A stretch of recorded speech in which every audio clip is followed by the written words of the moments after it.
नमस्कार जी। आज हम आप लोग के साथ भरवा करेला का रेसिपी शेयर करे जात बानी।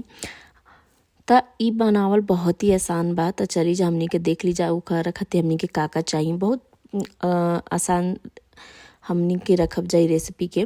तो ओकरा खातिर हमनी के चाहिए हरा मिर्च, धनिया, जीरा और लाल मिर्च। अच्छा, आपके थोड़ा सा तीखा पसंद है तो इसे हम लाल मिर्च भी डालत तनी। आप लोग अगर तीखा ना खानी जा तो मत डालब जा। ओकरा बाद एजा हम धनिया जीरा डाल देब जार में। एके भी हमने के पीस के पेस्ट बना लेबे के बाद ग्राइंड करके आप चाहे तो सिलबट्टा बा तो ऊपर पीस लेब जा, बहुत ही अच्छा टेस्ट आई। एजा हम ले ले बनी 4 कलियां लहसुन का। लहसुन जरूर डालब जा तबे अच्छा एक टेस्ट आएला। ओकर बाद प्याज एजा हम एक बड़ा प्याज ले ले बनी। एकर बाद हमने के एके ग्राइंड करके पेस्ट बना लेबे के आप सिलबट्टा पे भी एके पीस लेब जा। सिल पर पिसला के बाद एके अब हमनी का निकाल लेबे के एगो कटोरी में, बाउल में निकाल लेबे के। और जो करेला का बीच में से हम निकल ले रही ओके भी थोड़ा सा हम ग्राइंड करके दरदरा पीस ले बानी। आप चाहे तो सील पर दरदरा पीस लेब जा। एगो कढ़ाई में सरसों का तेल डाल के जीरा, हरी मिर्ची और जो हमनी का पेस्ट अबे पीसनी है जा, प्याज और मरचा लहसुन सब डाल के ओके हमनी के एमा भूने के।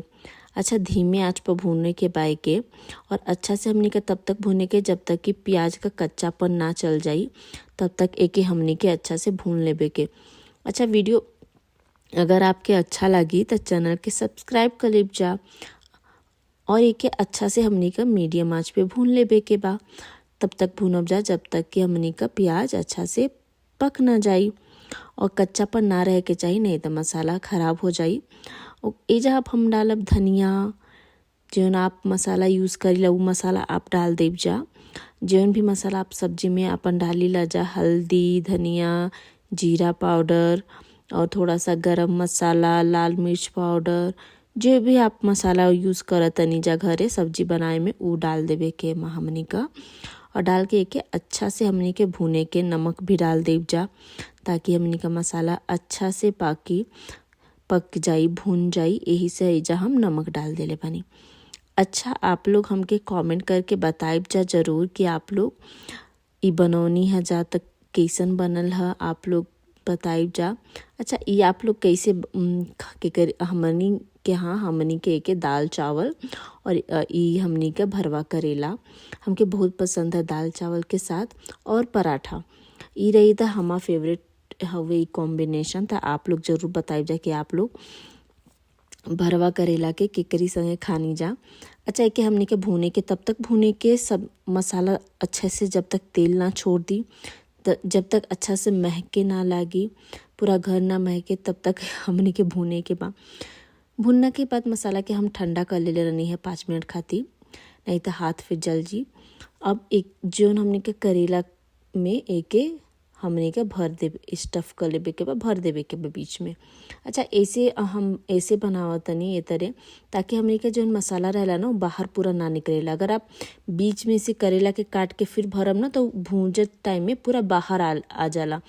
वही से हमें के ए तरह से बीच से निकाल के, बीज का सारा बीज निकाल के फिर एमा हम करेला का जौन हमने के बनौनी है जा मसाला उ भरे के।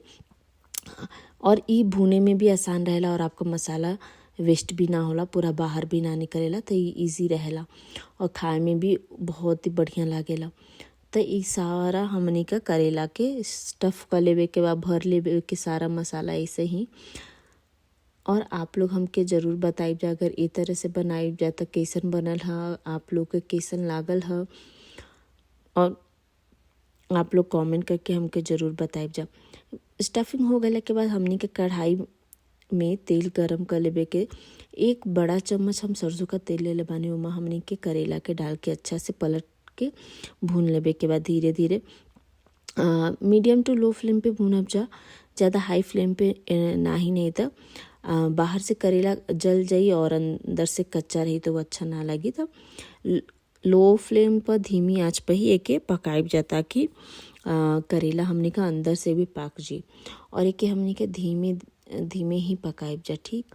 और कमेंट करके हमके ज़रूर बताइब जा कमेंट कइल बिल्कुल मत भुलाइब जा कि कैसन बनल रहल ह, आप लोग के कैसन लागल है हमार रेसिपी। और बहुत ही सिंपल तरीका से हम बनाइला, कोई ताम झाम नहीं, घर के चीज़ों से ही बन जाला हमार रेसिपी। क्यों ताम झाम नहीं कैला का ज़रूरत। तो हमके बताइब जा कि कैसन बनल रहल। वीडियो अच्छा लागल है आप लोग के तो लाइक करब जा, सब्सक्राइब कर लीब जा चैनल के। धन्यवाद ई वीडियो देखे खातिर।